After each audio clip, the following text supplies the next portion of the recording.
Hola a todos, muy buenas tardes. Qué gusto que nos acompañen el día de hoy en una nueva sesión del Seminario de Bioética, que forma parte del programa de la maestría en bioética de este CISAB, del Centro de Investigación Social Avanzada.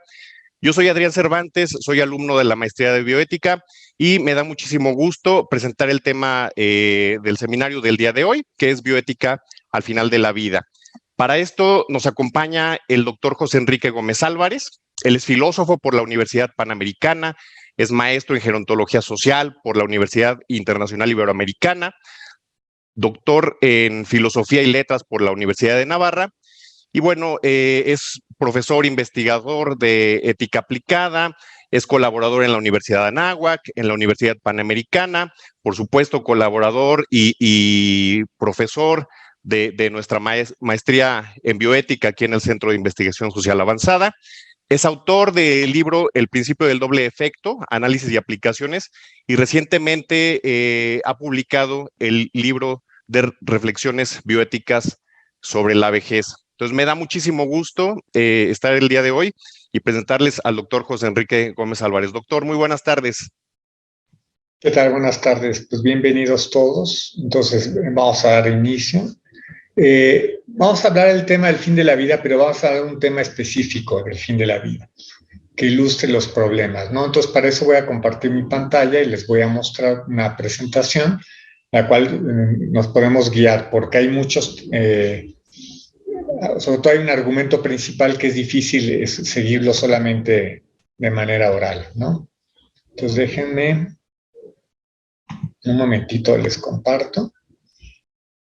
Bueno, mientras el doctor nos pone su presentación, quiero invitarles a todos a que hagan sus preguntas, las vayan poniendo acá en el chat, ya sea aquí en nuestra sesión de Zoom o en el chat de la transmisión en vivo en Facebook, y al final de la presentación le estaremos haciendo llegar sus preguntas al doctor. Muy bien, entonces ahora sí ya parece que ya puedo. Muy bien, bueno, yo voy a... Ya está ahí la deben de estar viendo, bioética, sufrimiento y dolor, implicaciones bioéticas. Pero vamos a hablar de un aspecto interesante, ¿no? Obviamente, cuando se habla de sufrimiento y dolor, es que estamos separándolas, ¿no? El dolor es un aspecto objetivo y el sufrimiento es un aspecto subjetivo, ¿no? Pero vamos a hablarlo en un caso concreto.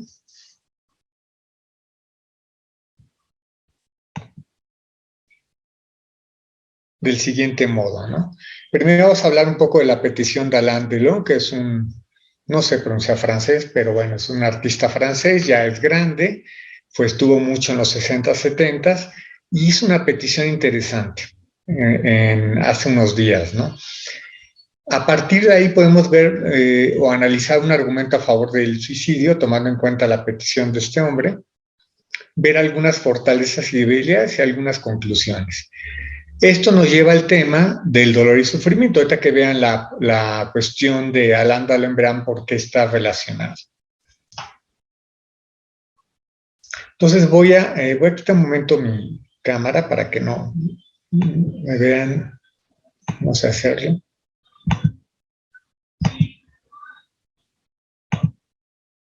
Ahí está, porque quiero que vean la presentación, ¿no?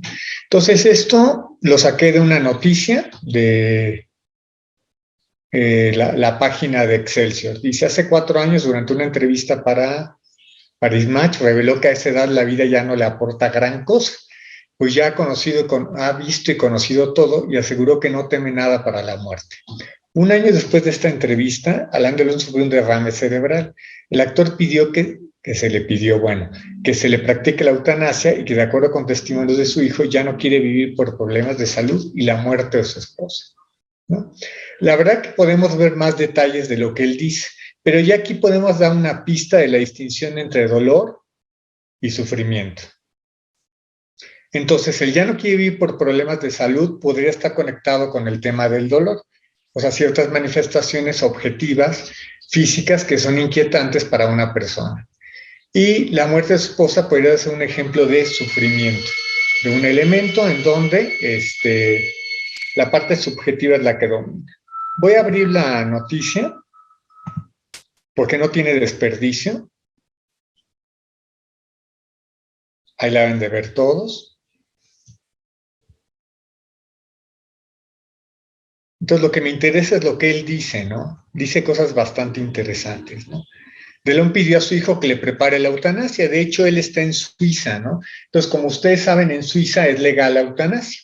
O sea, se puede solicitar tanto por sufrimiento como por dolor, justamente. O sea, por criterios objetivos, más o menos cuantificables y medibles, y también pueden ser solicitados por la percepción subjetiva del dolor.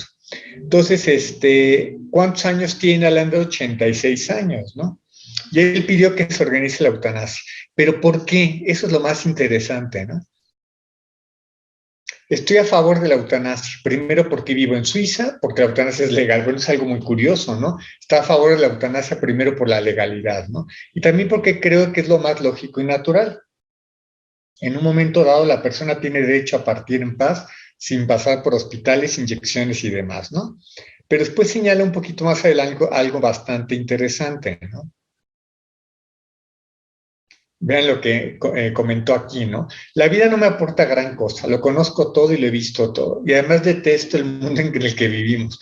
Todo es mentira y falso, ya no hay respeto, no se cumple la palabra dada. Solo cuenta el dinero. ¿Sí? Entonces, bueno, ahí vemos evidentemente el carácter subjetivo del sufrimiento, ¿no? Entonces se ve que aparte del problema del derrame cerebral que sufrió y que obviamente minó su salud de una manera objetiva, o sea, su calidad de vida se fue afectada, también él de alguna manera nos hace ver en estas declaraciones el aspecto del sufrimiento.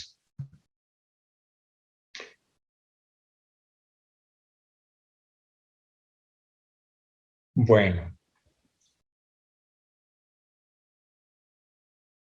déjenme ver el otro detalle que les quería mostrar.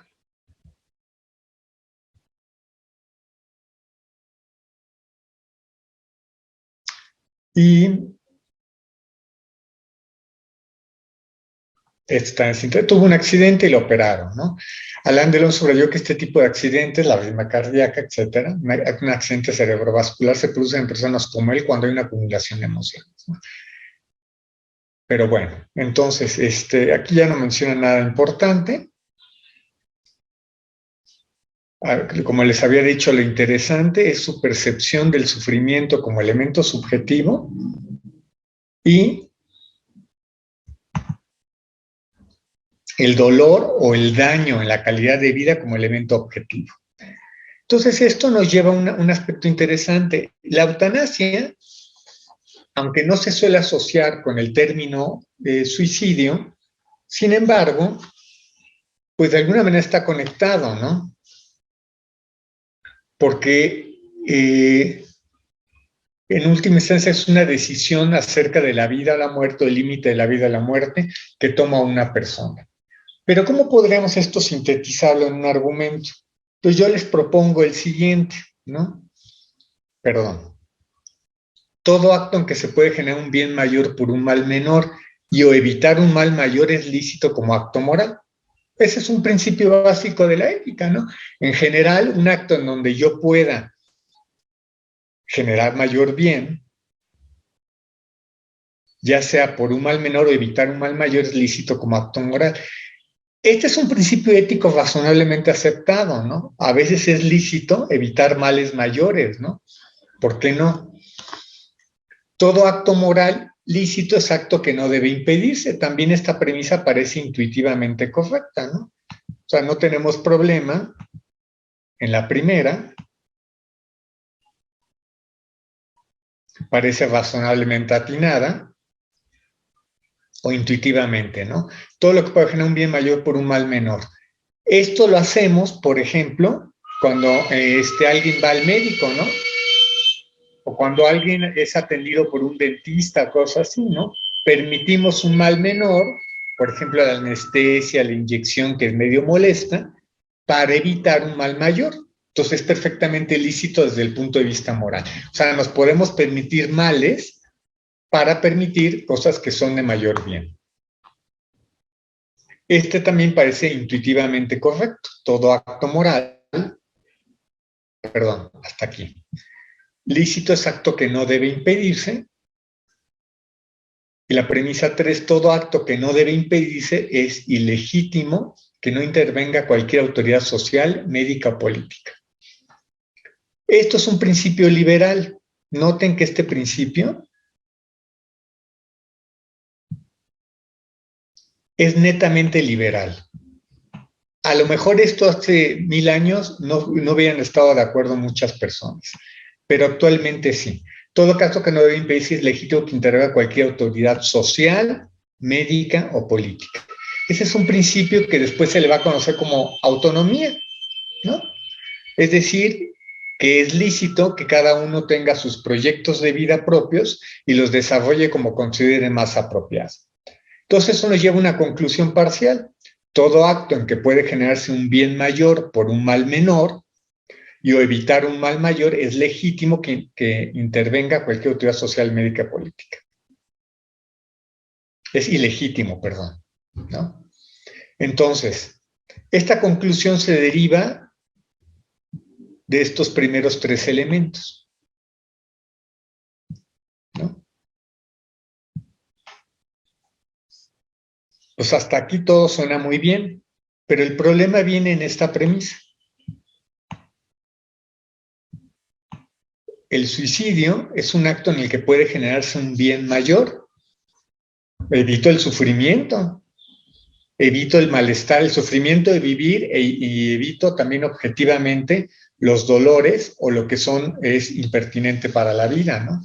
Entonces, por lo tanto, el suicidio es ilegítimo que intervenga la autoridad social, médica o política. Esa sería la conclusión final. Generalmente no hay discusión de estos principios. Aquí el problema viene en esta premisa, la número 5. ¿Realmente el suicidio es un acto en que puede generarse un bien mayor? Esa es la pregunta, ¿no? ¿Cómo podríamos discutir esta premisa? Entonces, algunos autores han defendido de que el mismo acto de morir es un bien mayor. Otros han objetado que el morir no puede ser un bien mayor porque es un acto radical donde se elimina la propia persona. Entonces, si se elimina la propia persona, pues no se está produciendo ningún bien, se está produciendo el máximo mal, que es justamente dejar de existir. Entonces, algunos han dicho que la discusión está dada en esto, en esta premisa.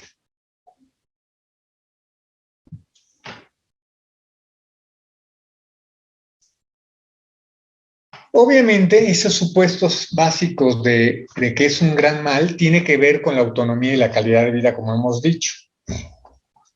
Un ejemplo de esto se da en las cartas a Lucilio de Séneca. Séneca pone varios ejemplos donde dice que debería ser lícito el suicidio. Entonces, él señala, por ejemplo, que cuando la calidad de vida es menor o cuando se está en riesgo de una muerte deshonrosa, que esa es una idea muy del estoicismo, es lícito eliminar la vida de uno para justamente incrementar la calidad de vida, ¿no? Pero también, aunque Séneca no le llama así, él aduce el principio de la autonomía, es decir, las personas pueden decidir cuándo es lícito o no, de acuerdo al desarrollo propio de su personalidad, permitirse o no permitirse vivir. En el ejemplo que veíamos al comienzo de Alain Delon se presentan los 2 elementos.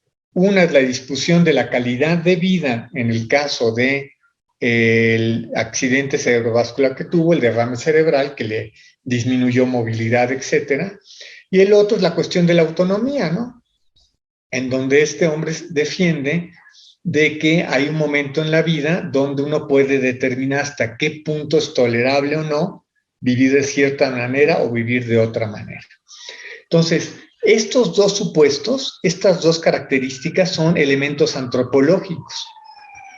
¿Qué significa autonomía y qué significa calidad de vida? Como obviamente lo piensan, parece muy sencillo, pero no es fácil. Una pregunta interesante es, ¿la autonomía es lo mismo que libertad o no? Algunos autores han dicho que no es lo mismo, ¿no? Porque la autonomía en el sentido moderno de la palabra, significa decidir, o literalmente, autos y nomos, yo soy mi propia ley, o yo me genero mi propia ley. Entonces esto parece medio raro, ¿no? Porque parece que generarse la propia ley en uno mismo no es razón suficiente para actuar, ¿no?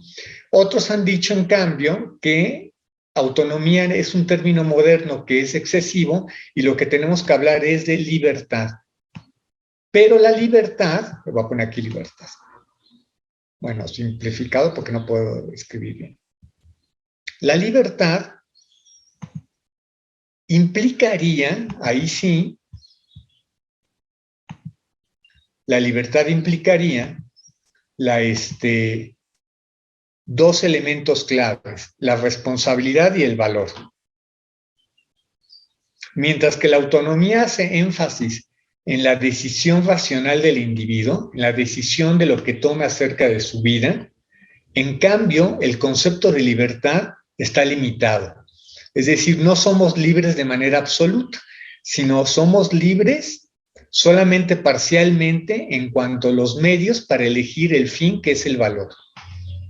Entonces, la pregunta que surge, por ejemplo, en el caso de Alain Delon, es si él está defendiendo nada más la autonomía o en realidad está hablando de libertad. Entonces, aquí nos podemos dar cuenta que dependiendo qué concepto antropológico tengamos, la conclusión será diferente. Entonces, regresándome al argumento anterior, a que veíamos, la cuestión de que no debe impedirse que es ilícito intervenga cualquier autoridad social, médica o política, y que es generarse un bien mayor, está suponiendo el concepto de autonomía y no propiamente el de libertad. Una persona podría insistir razonablemente que la libertad es, en efecto, una propiedad del hombre en el cual puedo elegir un medio con respecto a un fin, pero lo que no puedo elegir es el fin o el valor que tengo que tutelar. Entonces, lo que puedo elegir son los medios, y en ese sentido no puedo elegir, e incluso no puedo elegir cualquier medio, porque el medio que elija no puede eliminar el fin último.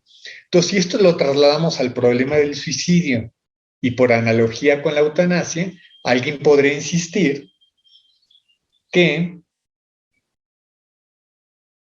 como el fin mismo de la eutanasia y del suicidio es la eliminación de la vida, y la vida es un valor, si no absoluto, por lo menos es un valor en primera instancia esencial, no se podría libremente elegir ese fin, sino tendríamos que reconocer que el medio utilizado, que es la muerte, anula el propio valor que estamos buscando y por tanto no se puede buscar.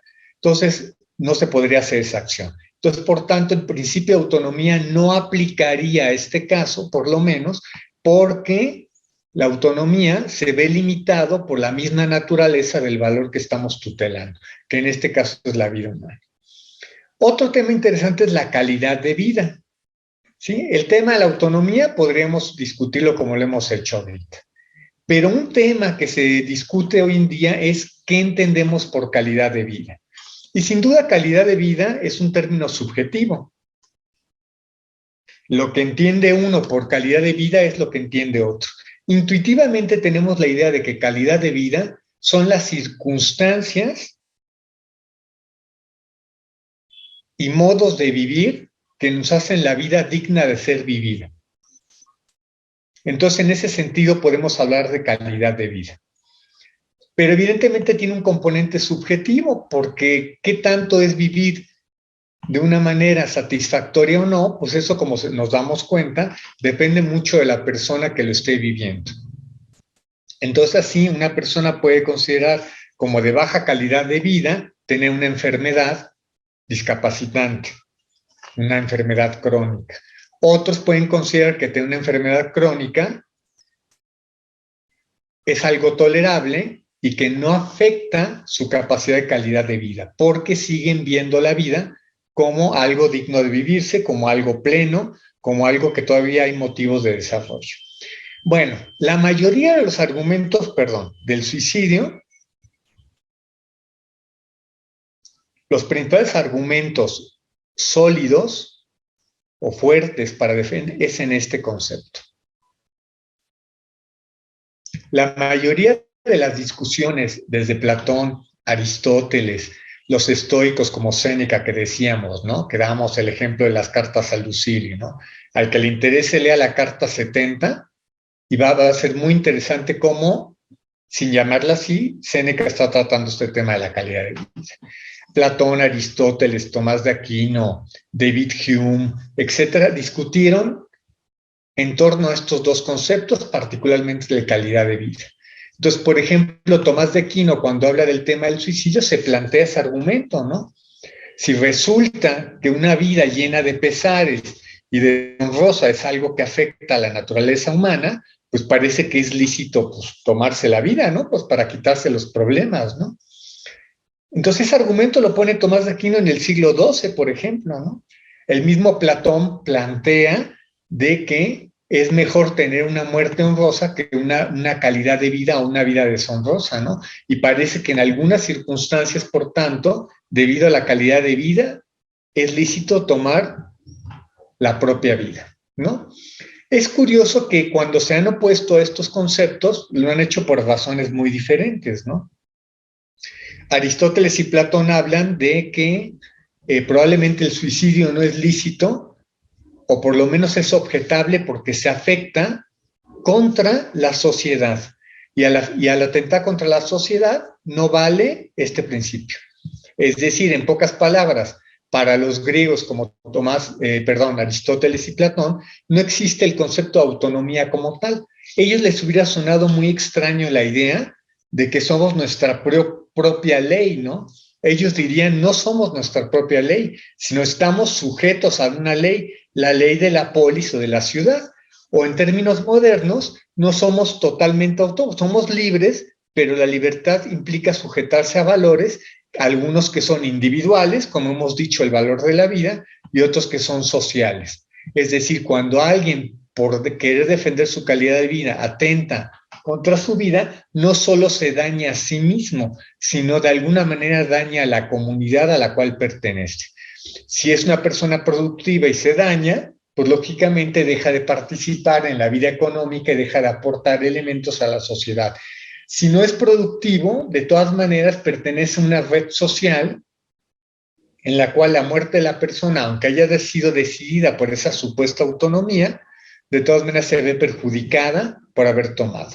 Tomás de Aquino, por ejemplo, no se va por ahí. Tomás de Aquino menciona por ahí a Aristóteles, pero va a argumentar desde un concepto religioso. El concepto, obviamente, de que Dios es el dador de la vida y, por tanto, solamente la puede tomar.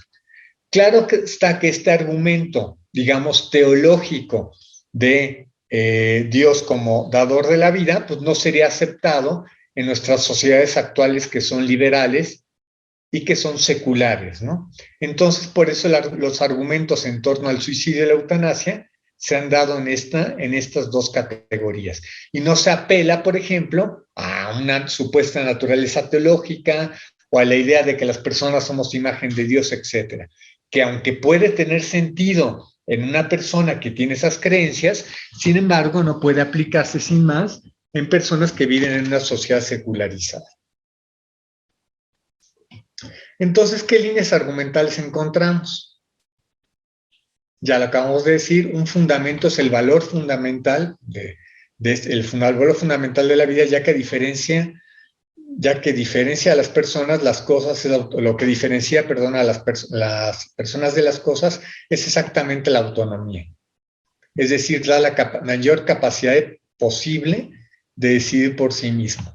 Noten que esto es muy importante. La mayor capacidad posible. Esta idea de dar la mayor capacidad posible es una idea liberal, es del liberalismo moderno. Cuando surge en el siglo XVIII los derechos del hombre, los derechos justamente de la sociedad política, empieza a aparecer esta idea de que lo más importante de la función del Estado es dar a los individuos la máximo poder de decisión. Pueden tomar, o como se dice hoy en día, como lo ha dicho de hecho la Corte, lo ha dicho la Corte en México, lo que se ha llamado el desarrollo libre de la personalidad. Entonces, lo que han llamado como desarrollo libre, en realidad deberíamos decir el desarrollo autónomo, entendido como esta idea de dar la mayor capacidad posible. Entonces, la Corte, por ejemplo, en México ha dicho que el libre desarrollo de la personalidad permite que las personas hagan lo que se les dé la gana, en pocas palabras, siempre y cuando no afecten derechos de terceros. Entonces, si creemos que la eutanasia y el suicidio no afecta derechos de tercero y es la máxima capacidad posible de decidir mismo, que es tomar la vida por uno mismo, pues entonces parece que es lícito el suicidio y la eutanasia. Pero si hacemos énfasis en que autonomía no es el término correcto, sino el término que tenemos que tomar en cuenta es el término de la libertad, o sea, nuestra capacidad para elegir un bien en sí mismo o un valor que tenemos que reconocer, el cual tenemos que buscar, pero no podemos más que elegir los medios legítimos que no pueden ser anular ese propio valor, entonces autonomía no sería lo correcto. Por tanto, si la autonomía es un valor absoluto, ojo, como esto sí es definitivamente una idea liberal. Valor absoluto. ¿Qué sería un valor absoluto? Significaría que no tiene condiciones. Eso significa absoluto. No es nada difícil de entender. La autonomía entendida como valor absoluto es que se concede un derecho a morir como parte de un derecho al suicidio en general. Entonces aquí es donde se está conectando suicidio con eutanasia. La eutanasia sería un derecho a morir como parte del suicidio en general. Es decir, tenemos que primero discutir la viabilidad moral del suicidio para poder discutir entonces el derecho a morir. Si esto no se acepta, o sea, se rechaza esta como premisa general, no se puede aceptar el derecho a morir. Porque el derecho a morir sería, dicho en términos argumentativos, una premisa que está incluida en la premisa general del suicidio en general. Por supuesto, alguien podría también insistir en que es posible aceptar el suicidio como una práctica individual y no obstante rechazar la conclusión de un derecho a morir como una función del Estado. Si hablamos de un derecho a morir, esto evidentemente es una cuestión jurídica, de una normatividad del Estado, ¿no? Si la gente puede tomar su vida por sí misma y no la perseguimos por eso, ¿no será entonces que tenemos el derecho a morir? Que podemos discutir, que podemos argumentar de que debería establecerse legalmente, la misma, regular legalmente, el morir. Esto obviamente depende de esto. El suicidio en general y el derecho a morir particular, la eutanasia, parte de aquí. Como hemos dicho, la autonomía como un valor absoluto. Prácticamente todas las legislaciones de la eutanasia, si revisamos el estado de Oregon, obviamente Holanda, si revisamos también el caso de Suiza que está mencionando este hombre, Bélgica, los que están permitiendo la eutanasia es porque consideran que el libre desarrollo de la personalidad es un valor absoluto, o dicho de otra manera, la autonomía es absoluta y por tanto el suicidio debe ser permitido y por tanto debería haber un derecho a morir. Es decir, el Estado debe reglamentar las circunstancias o momentos donde las personas pueden morir. Bueno. Dicho de una manera argumentada ya más concreta, todo valor absoluto es objeto de convertirlo en derecho. La decisión autónoma es un valor absoluto, por lo tanto, la decisión autónoma es objeto de convertirlo en derecho. El suicidio es una decisión autónoma, entonces, por lo tanto, el suicidio es objeto de convertirlo en derecho. de manera hipersintética puede expresarse lo que acabo de decir en este argumento. Entonces, otra vez, aquí está la discusión de las premisas. Todo valor absoluto es objeto de convertirlo en derecho, parece que no hay mucho problema. Si hay un valor absoluto, o sea, que no tiene condiciones, parece que debería legislarse acerca de él. Este parece intuitivamente adecuado, ¿no? Entonces, de hecho, en las constituciones, por ejemplo, hablamos de un derecho a la vida. Casi todas las constituciones e incluso en los derechos humanos ya reglamentados y proclamados en 1948, se habla de que la vida es un valor que debe respetarse, es un derecho humano. Si es un derecho humano, quiere decir que es un valor absoluto, que no está sujeto a condiciones, que justamente es irrenunciable. Eso es lo que quiere decir un derecho humano. Cuando hemos dicho que, por ejemplo, la esclavitud va en contra de los derechos humanos, lo único que queremos decir es que no hay circunstancia alguna en donde la esclavitud sea lícita. Es decir, que alguien no puede renunciar a su libertad y convertirse en esclavo de otro. No puede, es irrenunciable, ¿no? Por eso la mayoría de las constituciones rechazan la esclavitud y es considerado como un derecho humano. Entonces parece ser que hay ciertos valores que podemos llamar absolutos y los podemos convertir en derecho. Pero aquí está otra vez la premisa, una premisa muy discutible. La decisión autónoma es un valor absoluto. ¿De veras es esto cierto? Aquí está la discusión. Algunos dicen que sí, que es un valor absoluto.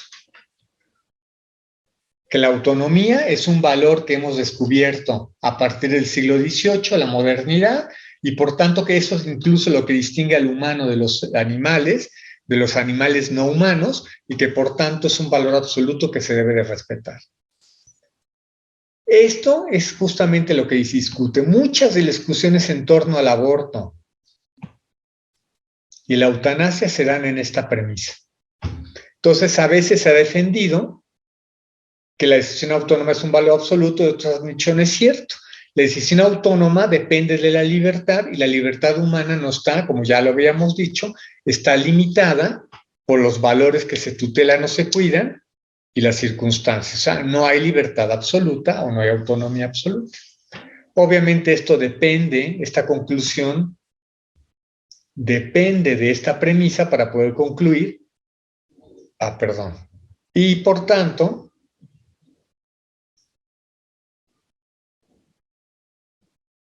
se puede llegar a la conclusión. No obstante, también se puede objetar, ¿no? Que el suicidio es una decisión autónoma. Algunos han dicho que no puede, la decisión sobre la vida uno mismo puede ser una decisión autónoma porque es la negación misma de la vida, como decíamos. Ahora, otra cosa es que la autonomía sea un valor prioritario, ¿no? Esto sí es cierto. Quizás no sea un valor absoluto, pero sí es un valor prioritario, es un valor humano, ¿no? Y en ese sentido, la autonomía es reforzar las posibilidades de decisión de la persona vulnerable para respetar su capacidad de autodeterminarse. Esto sí es defendible. Pero noten que es limitativo, reforzar posibilidades de decisión. Esto sí es cierto. Cuando hablamos de autonomía, que en el fondo lo que ya estoy diciendo aquí no es la autonomía en sentido moderno, sino estoy hablando de la libertad. Es verdad que un elemento que la modernidad descubrió y ha hecho patente es que sí debemos de cuidar la posibilidad de reforzar o establecer la libertad. Lo que sí es cierto en las sociedades modernas, y fue un gran descubrimiento que tardó siglos en darse uno cuenta, es que la libertad humana es un valor primordial que tenemos que fomentar y cuidar. ¿Y qué es esto? Las posibilidades de decisión, sobre todo de las personas vulnerables. ¿Para qué? Para poder autodeterminarse, o sea, para tomar decisiones libres. Este sentido de autonomía limitada sí es la gran verdad de las sociedades liberales. Y eso sí lo debemos de cuidar. Ahora, ¿cómo podemos traducir esto que acabo de escribir aquí? Una manera más sencilla de decirlo es, como ya dijimos, que la libertad está limitada, pero que debemos fomentar el bien, pero no lo podemos imponer. Punto. Esa es otra manera de decirlo. Entendida la libertad como un valor prioritario, la autonomía limitada, o sea, como prioritario, pero no absoluto, lo que tenemos que hacer es permitir que las personas hagan el bien sin oponerse a eso, o en pocas palabras, que no podemos, o en términos negativos, no podemos imponer el bien a nadie. Solamente lo podemos sugerir, y al sugerir tenemos que dejar a las personas en su capacidad de decisión. Esa sí es la gran verdad que defiende el liberalismo. Pero el problema es que el liberalismo ha dado a la autonomía no un valor prioritario, sino un valor absoluto. Es decir, que no tiene condiciones. Entonces, por tanto, lo que decida por mí mismo, para mí mismo, es algo que nadie puede tocar. Bueno, entonces, ¿cuál es la fortaleza del concepto de autonomía cuando se discute en bioética? ¿Qué es una conquista de la sociedad liberal? Esto sí es cierto. La autonomía, entendida como que tenemos que respetar la decisión de los demás acerca de su propia vida, aun aunque parte de las decisiones sean equivocadas, es una gran conquista de la sociedad liberal. Es decir, tenemos que a veces permitir ciertos males para que surjan otros bienes. Esto en una sociedad liberal. Por supuesto, no es una idea nueva, es una idea que aparece incluso en Aristóteles y Platón. El mismo Tomás de Aquino en la Edad Media hablaba de que no habla de Estado, porque no existe la noción de Estado moderno, pero habla de que no estrictamente habla del gobierno, habla de las autoridades, ¿no? Que las autoridades no deben de perseguir todos los males, ¿no? ¿Y por qué no debe de perseguir todos los males? Porque si se intenta perseguir todos los males, probablemente se produzca una crisis social. No dice Tomás de Aquino esa expresión, pero nosotros le podemos llamar una crisis social. Si perseguimos todos los males, las personas que hacen cosas malas, por exigirles más allá de sus capacidades, los llevaría a males peores. Entonces, no es una idea nueva. Sin embargo, en la sociedad liberal se va a hacer énfasis en el aspecto positivo de autonomía. La gente debe decidir sobre su propia vida y decidir por ellos atenta contra un valor propiamente humano. Esto es verdadero, aunque le hemos llamado libertad, ¿no? Claro que la realización humana de la libertad tiene que ser libre, es decir, las personas deben de tener la capacidad de elegir lo que les conviene a sí mismo, aun aunque esté sujeto al error. Pero hay una debilidad en esta concepción. La debilidad es la libertad autónoma ante todos. Esto sí es dudoso. Somos autónomos en el sentido que podemos elegir los medios para el bien. ¿Puedo elegir cualquier cosa que quiera? Probablemente no por esto. Porque aunque es cierto que somos autónomos en el sentido individual, el problema es que no vivimos en la individualidad total, sino vivimos en una sociedad que también en su conjunto tiene derechos. ¿Por qué prohibimos la esclavitud?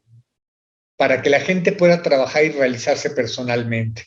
Pero la gente está obligada a trabajar, sí, es decir, está obligada a buscar su sustento, porque eso permite que la comunidad en su conjunto subsista.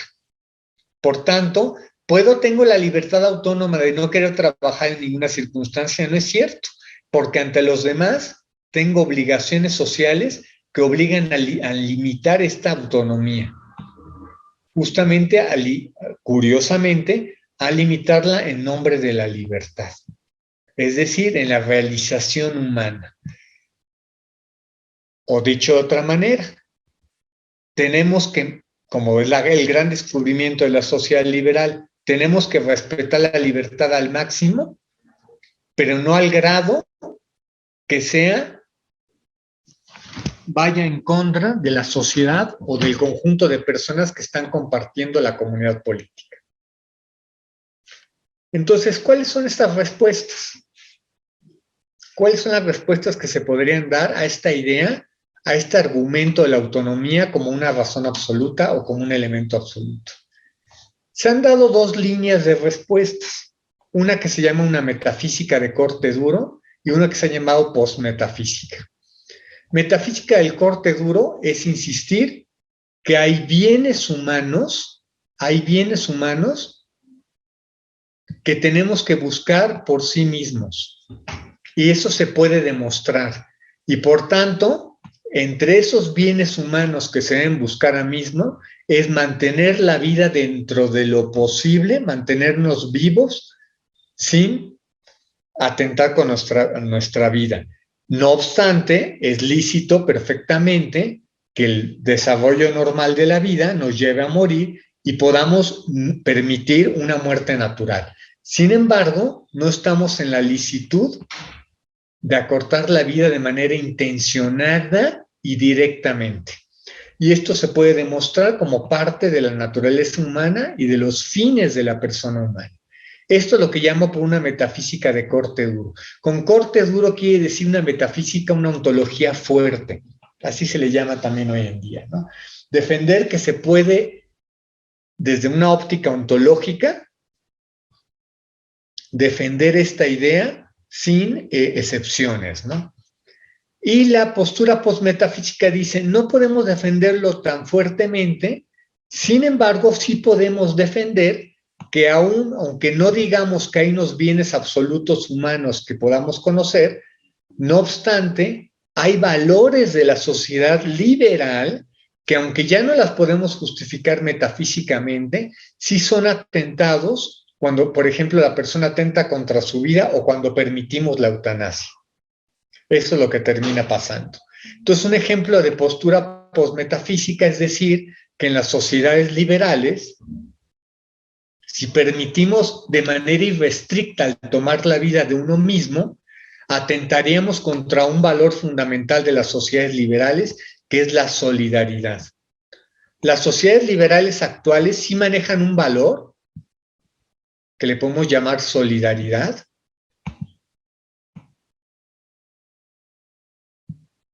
Bueno, ahora sí pude escribir.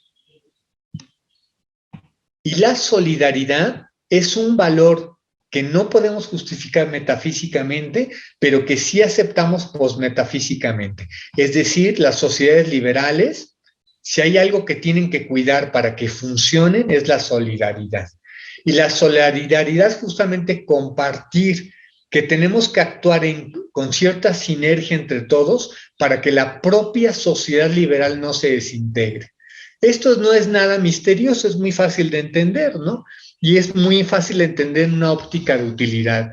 Yo voy manejando en una calle y me encuentro con semáforos.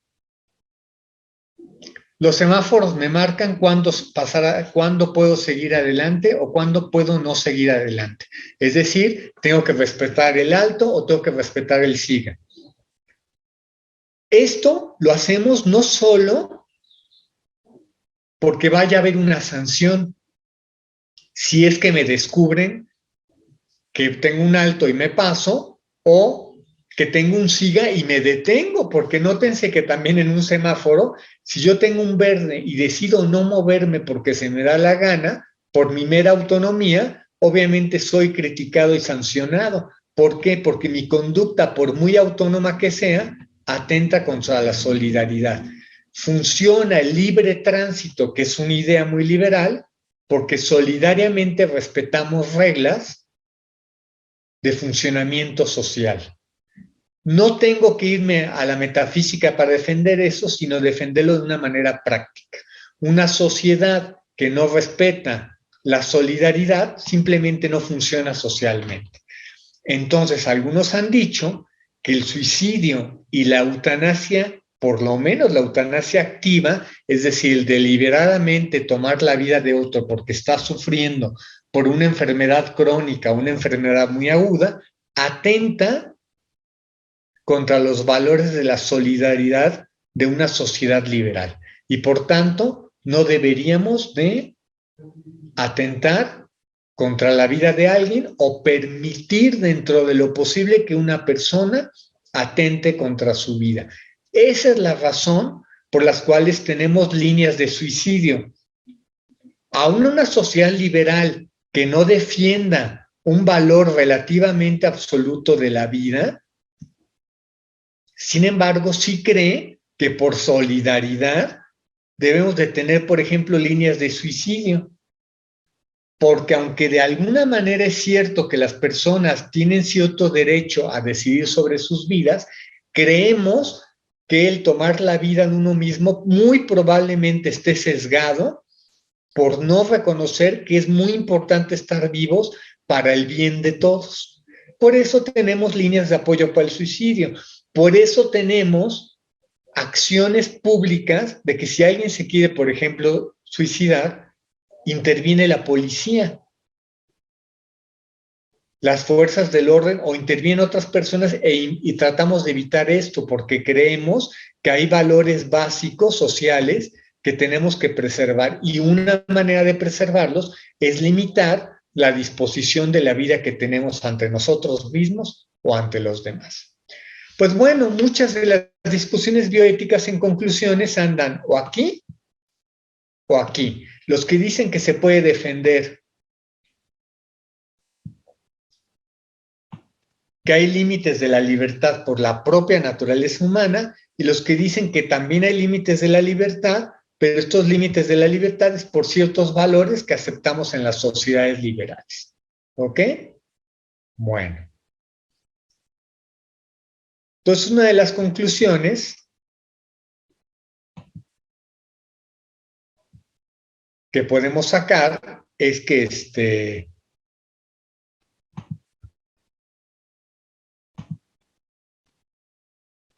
la discusión sobre la noción de autonomía aplicado al tema del suicidio y la eutanasia depende mucho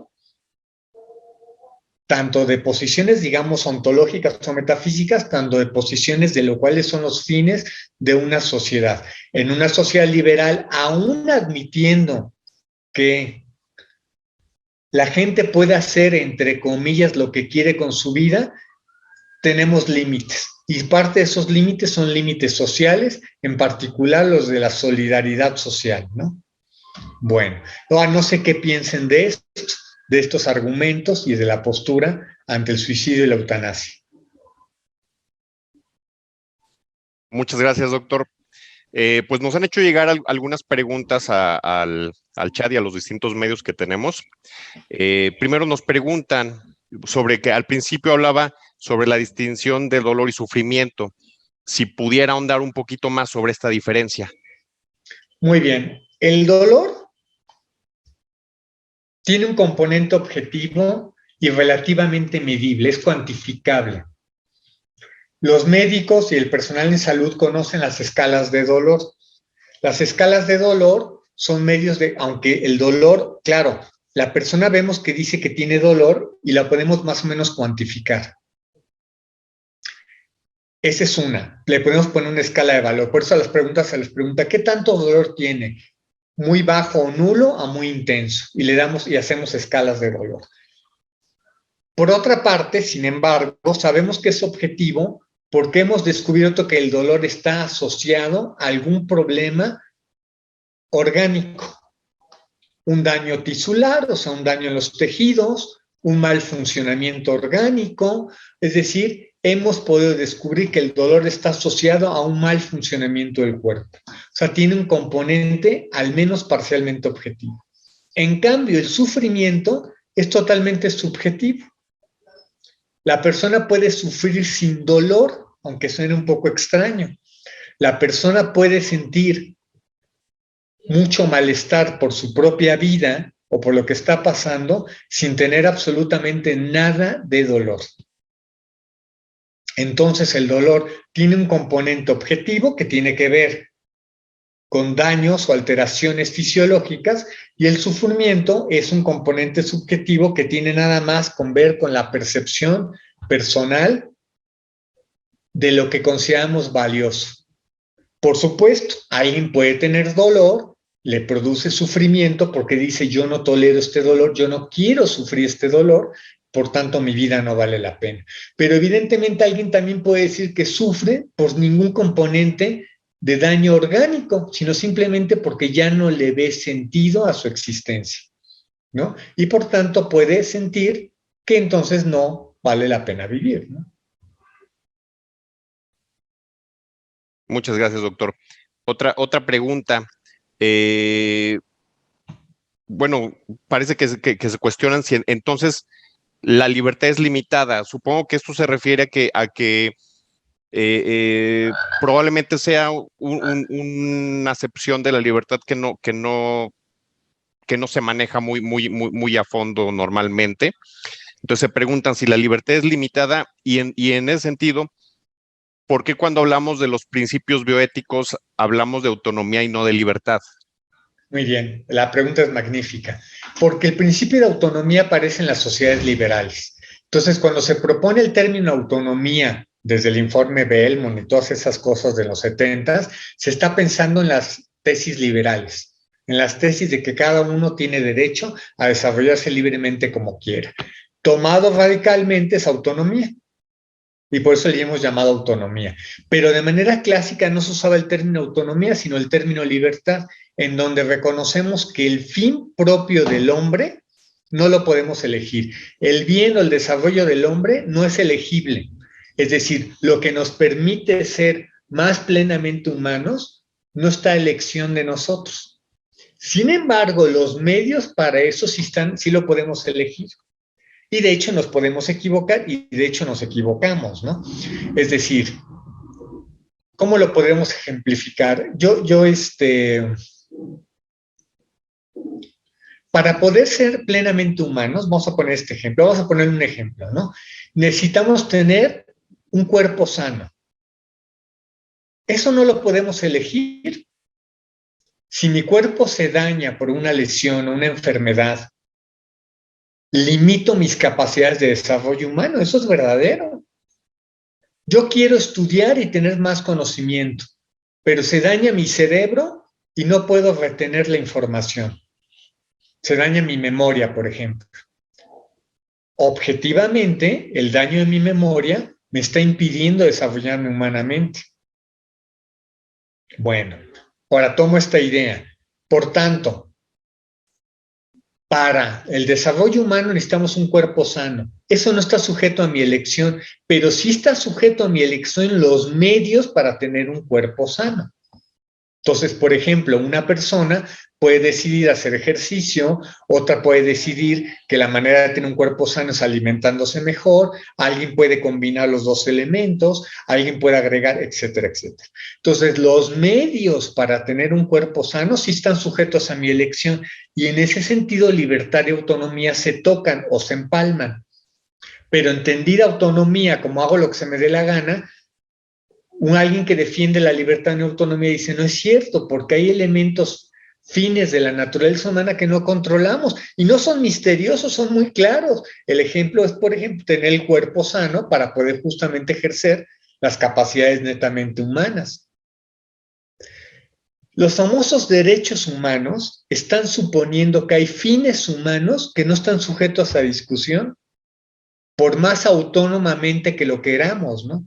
Entonces, así, un Estado no puede decidir que la educación es algo de a ver si lo queremos o no lo queremos, ¿no? Porque justamente no hemos descubierto, y nos tardó siglos, miles de años descubrirlo, que permitir la educación, es decir, dar a la gente medios para tener más conocimiento y desarrollo de capacidades cognitivas y volitivas, es un derecho fundamental. ¿Para qué? Para ser plenamente humanos.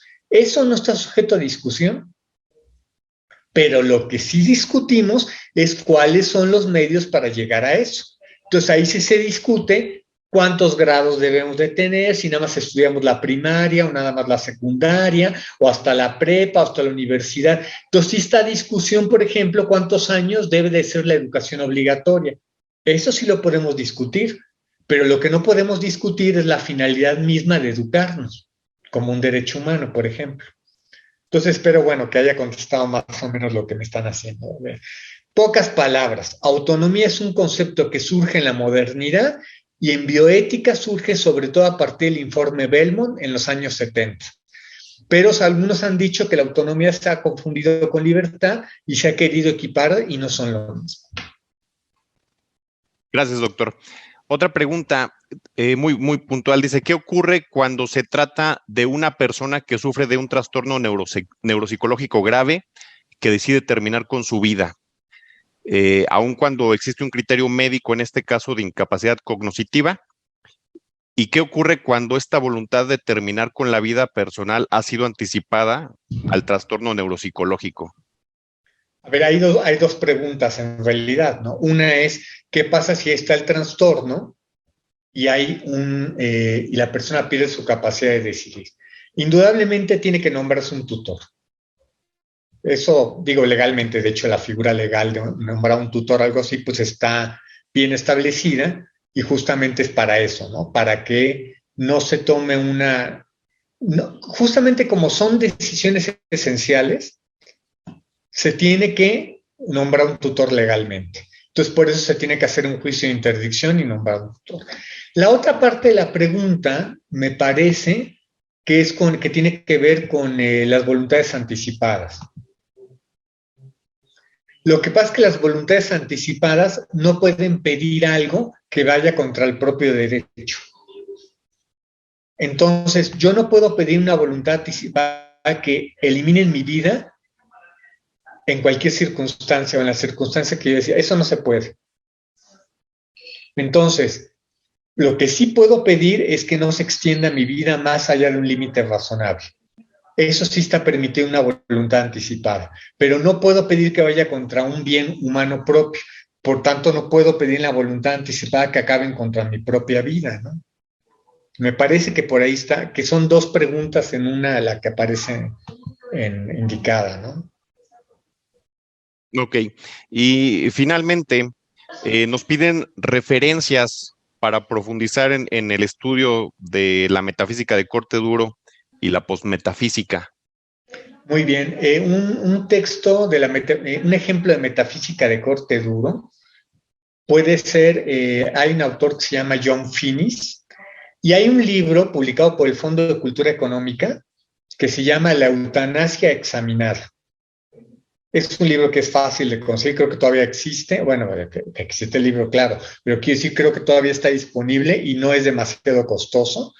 Se llama La eutanasia examinada, es del Fondo de Cultura Económica, no me acuerdo el de editor, y vienen muchos artículos, todos están discutiendo el tema de la eutanasia, unos a favor y otros en contra. Los primeros capítulos, los primeros 3 o 4, es una discusión que se da entre John Finnis y Harris. Harris es un médico liberal que defiende que la gente tiene el derecho a decidir sobre su vida de acuerdo a lo que considere. Y Finnis defiende que eso no es posible porque atenta contra derechos humanos fundamentales. Finnis representaría esta óptica de corte duro, que defiende que hay una vía ontológica para oponerse a la eutanasia y al suicidio médicamente asistido, todas estas cosas. Y Harris defiende que en una óptica liberal el principal principio que tiene la gente es decidir sobre su propia vida como quiera. Es decir, en una versión más light, aunque obviamente Harris va a defender que no se puede atentar contra la vida de una persona que no quiere. Ese es un límite en las sociedades liberales. Entonces yo creo que ese puede ser un buen ejemplo entre una corte más metafísica y una corte más liberal, digamos. Digo, en un libro que se puede adquirir fácilmente, ¿no? Bueno, pues muchísimas gracias, doctor José Enrique Gómez, por haber estado con nosotros esta tarde-noche. No sé si quiera agregar algo para finalizar. Pues no sé, yo creo que básicamente que obviamente los temas tienen límite en la discusión, ¿no? Traté de reducir a un par de argumentos la discusión en torno a la eutanasia y el suicidio asistido, pero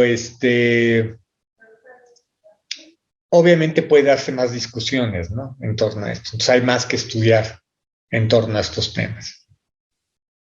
Muy bien, pues muchísimas gracias. Les recuerdo a todo el mundo que esta ponencia estará disponible en nuestra página de Facebook y posteriormente también en nuestro canal de YouTube. Nos pueden encontrar así como CISAF, tanto en Facebook como en YouTube. Los invitamos también a seguirnos en nuestras demás redes sociales, en Twitter como @CISAF, en Instagram @CISAF.mx, que es también la página web del Centro de Investigación Social Avanzada, cisap.mx. Los invito también a que estén muy atentos a nuestras próximas charlas y seminarios. También les recuerdo que la convocatoria para ingresar a la maestría en bioética se encuentra abierta en este momento. Entonces, pues pueden por ahí acudir a la página web para mayores informes y concretar alguna entrevista con la maestra Patricia Mancilla, que se encarga por ahí de los ingresos a la maestría. Muchísimas gracias, muy buenas noches. Esperamos vernos pronto nuevamente en este seminario de bioética y nos despedimos. Muchas gracias.